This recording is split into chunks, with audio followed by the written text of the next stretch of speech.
قرآن پاک کے پرانے نسخے اور پرانے قرآن پاک کے جو وہ نسخے ہیں جو قابل استعمال نہیں ہوتے ہیں، ان کا کیا حکم ہے؟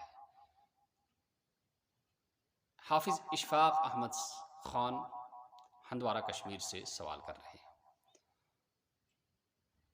تو جی اشفاق صاحب، اس کا جواب یہ ہے کہ یہ جو قرآن پاک کے جو نسخے ہیں جو قابل استعمال نہیں ہیں، ان کا حکم یہ ہے کہ ان کو کسی اچھے پاک صاف کپڑے میں رکھ کر کسی ایسی جگہ زمین کی کھوہ کے اندر اور غار کے اندر رکھ دیا جائے جہاں ان پر مٹی نہ پڑے، ان کی بے ادبی نہ ہو۔ اور دوسری صورت، ایک اجازت یہ بھی ہے کہ ان کو سپرد ان کو جو ہے نظر آتش کر دیا جائے، انہیں جلا دیا جائے۔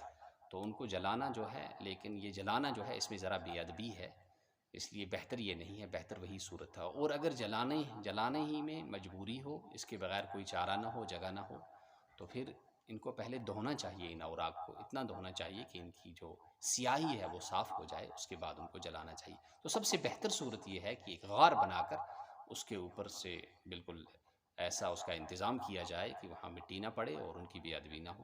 اس کے بعد پھر جلانے کی بھی اجازت ہے، لیکن دھونے کے بعد۔ اور اس طرح بھی جلا سکتے ہیں، لیکن بہرحال اس میں بے ادبی ہے۔ اور اگر کہیں وافر مقدار میں بہت زیادہ پانی ہو تو پانی کے اندر بھی بہا سکتے ہیں، جہاں پانی صاف پاک ہو۔